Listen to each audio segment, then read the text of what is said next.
to Raj Sir English classes. This is Desiderata on Demand.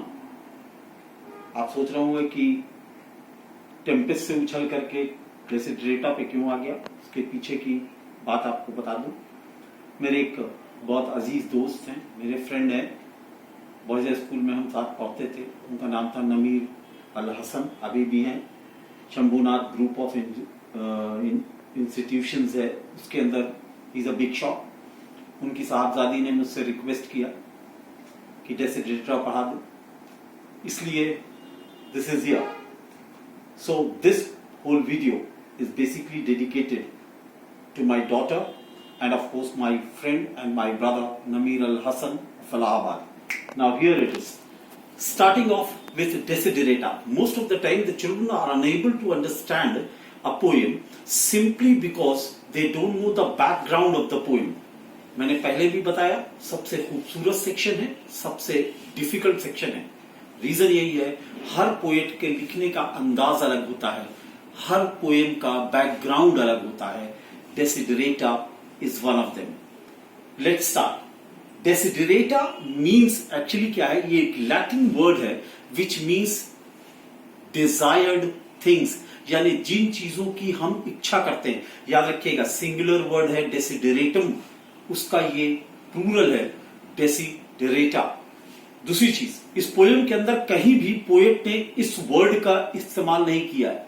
So definitely this word is like a symbolism, एक symbol की तरह use किया है, एक phrase की तरह यूज किया है, एक मेटाफर की तरह से यूज किया है इस पूरी पोएम में इस वर्ड को। फिर आते हैं, इस पोएम के लिखने में थोड़ा सा कंफ्यूजन बहुत ज्यादा है। याद रखिएगा, 1914 टू 1918 में वर्ल्ड वॉर हुआ था, फर्स्ट वर्ल्ड वॉर खत्म हुआ था। उसके बाद क्या था, बहुत ज्यादा डिस्ट्रक्शन हुआ था, इकोनॉमिकल एंड फाइनेंशियल क्राइसिस चल रही थी, तो लोग बहुत ज्यादा परेशान थे। उस हालात में 1920s में इसको लिखा गया था, याद रखिएगा। लेकिन इसका जो ये धीरे धीरे इतनी पॉपुलर हो गई कि पूरे यूरोप में, पूरे वर्ल्ड में लोग क्या करने लगे, इस पोएम को हर जगह छापने लगे और हर किताबों में, हर मैगजीन्स में लोग इसको छाप दिया करते थे। अल्टीमेटली क्या हुआ, इसके जो राइटर थे, इसके जो पोएट थे, उन्होंने 1927 में इसका कॉपीराइट करवा दिया, यानी nobody could print this particular poem without his permission. Now ज्यादातर लोग सोचते हैं कि 1927 में लिखी गई थी, नहीं, ये 1920s में लिखी गई थी। इसके बारे में काफी कंफ्यूजन है, लेकिन मैं आपको क्लियर किए दे रहा हूं। बैकग्राउंड मैंने आपको बताया, वर्ल्ड वॉर 1 के बाद अनएम्प्लॉयमेंट था, गरीबी थी, बेकारी थी, लोगों के पास काम नहीं था, इंडस्ट्रीज एंड फैक्ट्रीज बंद हो चुकी थी। पूरे यूरोप में एक अजीब तरह का माहौल था, एक depression, economic and financial depression का माहौल था। अब उस जमाने में जो यंगस्टर्स थे, वो बिल्कुल आज के जैसे यंगस्टर्स तो नहीं थे, लेकिन हाँ फिर भी दे वर यंग, उनके अंदर डिजायर्स थी, उनके अंदर ड्रीम्स थी, उनके अंदर एम्बिशन था, एंड लेकिन वो उसको अचीव नहीं कर पाते थे simply because there was no way to get. उस जमाने में भी सोसाइटीज दो हिस्सों में थी, एक वो थे जिनके पास बहुत था, महंगी कारें खरीदते थे, गाड़ियां खरीदते थे, इंडस्ट्रियल रेवोल्यूशन स्टार्ट हो चुका था, पूरे यूरोप में हर चीज की भरमार थी, लेकिन दिक्कत क्या थी, काम नहीं था, पैसा नहीं था।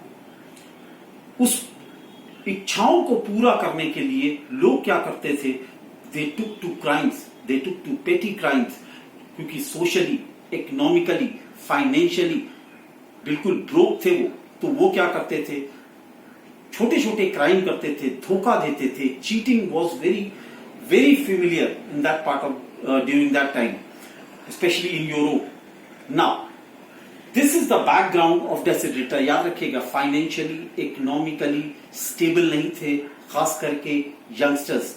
दूसरी चीज क्या थी, people, they were emotionally, psychologically and sentimentally बहुत ज्यादा डिस्टर्ब थे। इस बैकग्राउंड पर ही इस पोएम को लिखा गया है कि चीजें, कौन सी चीजों की जरूरत है और कौन सी चीजों की जरूरत नहीं है। दूसरा आया, इसका मैसेज ऑफ द पोएम क्या है। बहुत आसान है, मैं आपको बता रहा हूं। Message of the poem is very simple. The poet wants to say you should be kind to yourself and you should be kind to the others. Reason क्या है? When you disturb someone else, when you try to hurt someone, what happens? You are not only hurting yourself, you are the other person, you are hurting yourself. Meaning समझिएगा कि जब हम किसी को नुकसान पहुंचाते हैं तो हम उसी को नुकसान नहीं पहुंचाते, बल्कि होता क्या है, हम अपने आप को भी नुकसान पहुंचा रहे होते हैं. 3 चीजें वो कहना चाहता है. First of all, be kind to the others and be kind to yourself. Trust in yourself and trust in others. तीसरी चीज है ट्रस्ट इन गॉड. याद रखिएगा, ये बात हर जगह लिखी हुई है. Jesus Christ peace be upon him, he says कि when you point your fingers towards other, one pointing fingers toward the other, remember your 4 fingers are pointing towards you. Lord Buddha says, do good to the others and it will come back to you. Now here it is. उस जमाने में लोग ये नहीं समझते थे कि इन crimes करने से उनका क्या नुकसान हो रहा है. उनका भी नुकसान हो रहा था, समाज का नुकसान हो रहा था, देश का नुकसान हो रहा था, लेकिन फिर भी लोग नहीं समझते थे. और जो लोग शरीफ लोग थे वो बेसिकली वो भी बहुत परेशान थे क्योंकि उनके पास भी कोई काम नहीं था. तो नेचुरली ये मैसेज है, be kind to the others, love others, be gentle towards other people and you be gentle towards yourself and trust your God. Especially in the end of the poem, he says, yes, trust your God. Now, Indian context में इसकी meaning क्या है? बहुत आसान है. अक्सर आपने सुना होगा, I heard my father saying it. You might have heard your father saying this. लोग कहते हैं कि भाई क्या चाहिए यार, बस इतना ही काफी है. This is what is needed. हम लोग अक्सर आपने सुना होगा, हम बाजार जाते हैं, स्कूल्स में जाते हैं, मार्केट्स में जाते हैं और वहां पर अपने पेरेंट्स से कहते हैं कि हमें ये चीज दिला दीजिए, हमें एक महंगा फोन दिला दीजिए, हमें एक महंगी बाइक दिला दीजिए. लेकिन होता क्या है कि वो कहते हैं नहीं बेटा, इतना ही काफी है, इतना ही ठीक है और इससे ज्यादा की कोई जरूरत नहीं ना. Now this is what is the message of Desiderata, the meaning of Desiderata in Indian context. Indian context में बहुत आसान है. वो अक्सर कहते हैं ना, ऊपर वाले की दया है, ऊपर वाले का शुक्र है. अरे इतना ही बहुत है. यही चीज है. यहां पर पोएट एक बात कहना चाह रहा है. मैंने पहले भी बताया कि this word has not been mentioned in the poem, so definitely it means कि इसको क्या करना है, आपको अपने आप समझना है कि इसके मतलब है कि क्या चाहिए. अक्सर हकीकत क्या है, हर लाइन या 2 लाइन के बाद आप देखेंगे तो आपको ये लगेगा इसका मतलब यही है, यार अब और क्या चाहिए, सब कुछ तो है. स्टार्ट करते हैं पोएम को. डेसिडरेटा. गो पैलिसिडली अमंग नॉइज एंड हेस्ट. याद रखिएगा, पीसफुली को कहते हैं. पैलिसिडली माने होता है पीसफुली. नॉइज एंड हेस्ट माने शोर शराबा है, भाग दौड़ की जिंदगी है. नॉइज मतलब शोर नहीं है, हेस्ट मतलब जल्दबाजी नहीं है. कि मीन्स आजकल की जो जिंदगी है, अगर आप देखें बड़े शहरों में लोग क्या करते हैं, बिना वजह परेशान हैं, भाग रहे हैं, काम कर रहे हैं, दौड़ रहे हैं और अचानक क्या हुआ, जिंदगी एकदम से रुक गई. जैसे आजकल रुक गई है, वही है go peacefully among noise and haste. यानी इस भाग दौड़ की भी जिंदगी में अपने साथ शांति रखिए. यानी वही वाली बात है, be peaceful to yourself and be peaceful to the others. यानी इस हालात में, इस परेशानी के माहौल में भी अपने आप को क्या रखो, संतुलित रखो. खुद भी संतुलित रहोगे, दूसरों को भी संतुलित करोगे. स्वामी विवेकानंद कहते हैं, you can only change the world when you can change yourself. अगर आप अपने आप को चेंज नहीं कर पाओगे, वर्ल्ड को चेंज नहीं कर पाओगे. And remember what is peace, there may be in silence. लोग सोचते हैं कि मैं गुस्सा करूंगा, मैं शोर करूंगा, मैं चिल्लाऊंगा तो लोग मुझे सुनेंगे. हकीकत यह है कि पोएट कहता है कि खामोश रहने में भी बहुत सुकून है. बहुत से लोग हैं जो खामोश रह जाते थे. हमारे वहां प्रॉफेट मोहम्मद सल्लल्लाहु अलैहि वसल्लम कहते हैं कि साइलेंस रखो. एक खामोशी 1000 मुसीबतों से महफूज रखती है, यानी कि जब कुछ ना समझ में आए तो चुप रहो, वही चीज है। And remember what peace there may be in silence as far as possible without surrender means जहां तक हो सके खामोश रहो, किसी से कुछ मत बोलो। Don't get into argument, don't get into troubles. आपने देखा होगा फेसबुक, व्हाट्सएप में आपने देखा होगा, फेसबुक में लोग क्या करते हैं, बिला वजह एक कोई पोस्ट आती है उसके ऊपर लोग एक दूसरे को उल्टा सीधा कहना शुरू कर देते हैं, गाली बकना शुरू कर देते हैं, अब्यूसिव लैंग्वेज यूज करना शुरू करते हैं। Now this is not required. Poet says कि यही सेम चीज थी उस जमाने में, व्हाट्सएप और फेसबुक नहीं था, याद रखिएगा। लेकिन होता क्या था, आर्ग्यूमेंट होता था, लोग बिला वजह की बहस करते थे। आज भी होता, आपने देखा होगा, एक चीज के ऊपर हजारों तरह की बहस करते हैं। The poet says as far as possible remain silent, don't speak. Without surrender माने बहुत इंपॉर्टेंट बात है, विदाउट सरेंडर की मीन्स अपनी आइडियोलॉजी को न छोड़ते हुए किसी दूसरे के सामने बहस मत करिए, उससे झगड़ा मत करिए, उससे कंफ्यूजन मत क्रिएट करिए, simply because what you need is silence and silence means peace. Stay away from controversies.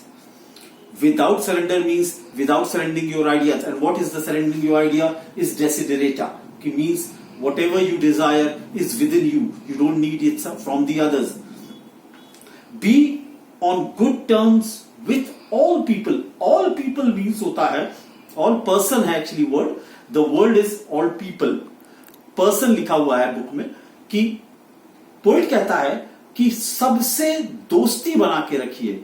Make everyone should be your friends rather than you have more enemies. You should try to be on good terms with all kinds of people.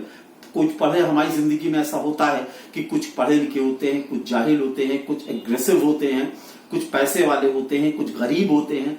हर इंसान के साथ आपको तालमेल बैठाल के चलना है। This is what is need of the hour. Now Desiderata in Indian context also means this, कि this is the need of the hour. उस वक्त यूरोप में शायद इसी की जरूरत थी और इसीलिए ये पोएम इतनी पॉपुलर थी। Speak your truth quietly and clearly, वही चीज है जो ऊपर उसने कहा है कि अपनी बात कहिए विदाउट सरेंडर, लेकिन अपनी बात को खामोशी से कहिए, पीसफुली कहिए, साफ से कहिए, नाराज होके मत कहिए, गुस्सा होके मत कहिए, अपनी आइडियोलॉजी को किसी दूसरे को ऊपर थोपने की कोशिश मत कीजिए। जैसे कि आजकल होता है, लोग अपनी बात को ऊपर रखना चाहते हैं, दूसरे की बात सुनना ही नहीं चाहते। आगे पोएट यही कहने जा रहा है, and listen to the others. सबसे इंपॉर्टेंट बात है, दूसरे की बात को सुनिए, दूसरे की बात को समझिए और अपनी बात को रखिए, शांति से रखिए, without any loudness, even to the dull and ignorant. मैंने आपको बताया कि अगर आप जानते हैं कि सामने वाला कम पढ़ा लिखा है, जाहिल है, उसको ज्यादा कुछ नहीं आता है, अनपढ़ है। अब आजकल तो पढ़े लिखे जाहिलों का दौर है, एक से एक पढ़े लिखे लोग जाहिलों वाली बात करते हैं।